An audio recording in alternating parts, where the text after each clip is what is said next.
நடுவர் அவர்களே, எதிரணி தலைவர் வந்தார்.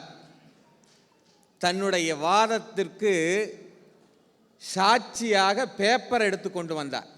இவர் எப்படின்னா, இவர் கல்யாணமாகி இவருக்கு தல தீபாவளி நடக்கும்போது திருவிழாக்கள் எல்லாம் அவசியம்.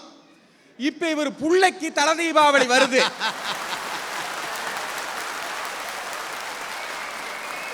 புள்ளைக்கு சீதனம் கொடுக்கணும் இல்ல, அதனால அது ஆடம்பரம். ஏஜுக்கு தகுந்த மாதிரி ஆடம்பரமாகி அவசியமாகுது. பார்த்தீங்களா? இவர் சாதாரண ஆள் இல்லைங்க. இவர் ஒரு வீடு கட்டலான்னு இன்ஜினியர் கூப்பிட்டுருக்கிறாரு. 2 ஃப்ளோர் வீடு கட்டணும், எவ்வளவு ஆகும் எஸ்டிமேட் சொல்லுங்கும் போது இன்ஜினியர் சொன்னார், கிரவுண்ட் ஃப்ளோர் கட்டணும்னு ஒரு 10 லட்சம் ஆகும், ஃபர்ஸ்ட் ஃப்ளோர் கட்டணும்னு ஒரு 7 லட்சம் ஆகும், மொத்தம் 17 லட்சம் ஆகும் சார்னு இருக்கிறாரு. இவர் சொன்னார், கிரவுண்ட் ஃப்ளோர் அப்புறம் கட்டிக்கலாம், முதல்ல ஃபர்ஸ்ட் ஃப்ளோரை கட்டுனாரு.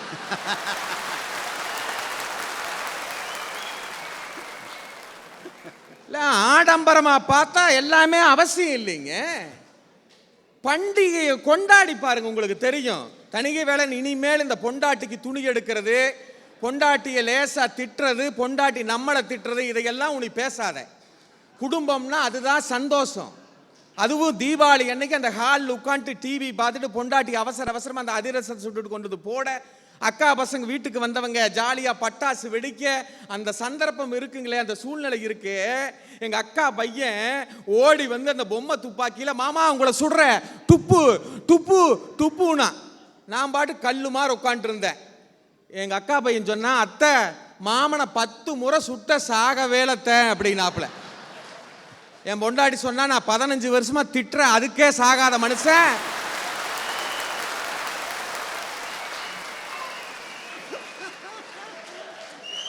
ஏன் சார் இதையெல்லாம் நம்ம கோவிச்சுக்க முடியுமா? நான் கேட்கிறேன். இதெல்லாம் ஒரு ஜாலி. பண்டிகைகளும் திருவிழாக்களும் எதுக்கு வருது தெரியுங்களா? தன்னுடைய பண்பாட்டையும் தன்னுடைய கலாச்சாரத்தையும் ஒவ்வொரு இன மக்களும் வெளிப்படுத்துகின்ற நாள் தான் பண்டிகையும் திருவிழாக்களும். சரி, என்ன பொறுத்த வரைக்குங்க, டிவி பார்க்கறது சரி, நீங்க உட்காந்துருக்கிறது சரி, திருவிழா வேண்டான்னு சொல்றது இந்த உலகத்திலேயே 3 பேர் மட்டும்தான், யாரும் கிடையாது. சார், தினந்தோறும் பேப்பர் போடுறதுக்கு எங்க வீட்டுக்கு பையன் வருவான், வெளியே வாசல் நின்று ராக்கெட் மாதிரி வீசி விடுவான். தீபாவளி வந்தோன்னா அழுங்காம கொண்டு வந்து கையில் பத்திரமா கொடுத்துட்டு ஹாப்பி தீபாவளி சாருங்கிறான். எப்பவோ ஒரு நாளைக்கு வருவான் போஸ்ட்மேனு வந்து எங்கிட்ட என்ன தெரியுமா சொல்றாரு, சார் இந்த காலத்துல இன்டர்நெட் காலத்திலயுமே உங்களுக்கு தீபாவளி வாழ்த்து வர்றது இந்த ஊர்லயே உங்களுக்கு மட்டும்தான் சார், ஹாப்பி தீபாவளி சாரும்பா. நீங்கள் சிந்தித்து பாருங்கள், தீபாவளி என்பது மற்றவர்களுக்கு கொடுக்கின்ற பழக்கத்தை கொடுத்த விழா, அதனால் அது தீபாவளி. அடுத்தது பாரு பொங்கல். அது என்ன தெரியுமா? உறவுகளுக்கும் கொடுத்து விட்டு தனக்காக உழைத்தவர்களுக்கும், வேலையாட்கள் பணியாட்கள், அது மட்டும் இல்ல தனக்காக உழைத்த மாடு எருது காக்கா குருவி அத்தனை உயிரினங்களுக்கும் கொடுக்கின்ற விழா தான் பொங்கல் விழா.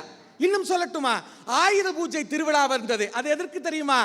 இதுகள் இந்த உயிருள்ள இவைகளெல்லாம் தனக்கு பயன்பட்டவை, உயிரற்ற தன்னுடைய முன்னேற்றத்திற்கு பயன்படுத்திய கருவிகளை கூட இறைபொருளாக வைத்து வணங்குகின்ற விழாதான் ஆயுத பூஜை திருவிழா என்பதை நீங்கள் மறந்துவிடக் கூடாது.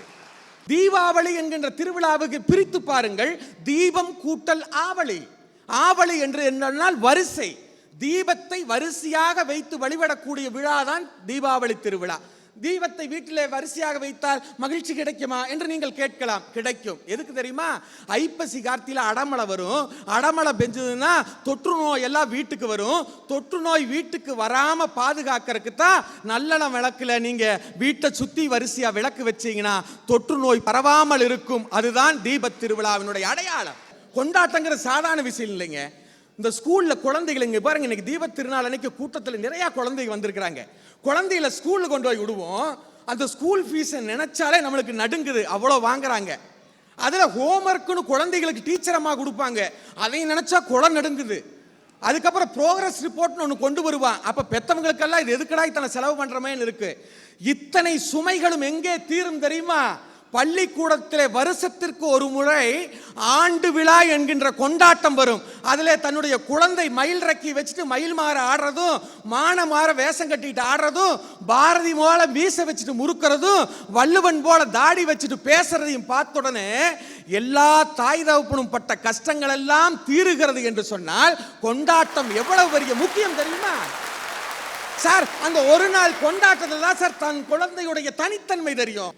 பணத்தை பெரிதாக நினைக்கக்கூடியவர்களுக்கு தான் பண்டிகைகளும் கொண்டாட்டங்களும் ஆடம்பரமாக தெரிகிறது. நல்ல மனதை வைத்திருப்பவர்களுக்கு பண்டிகைகள், கொண்டாட்டங்கள், திருவிழாக்கள் என்றுமே அவசியம் என்று சொல்லி வியக்க வைத்த ரசிகர்களை வணங்கி விடைபெறுகின்றேன். நன்றி, வணக்கம்.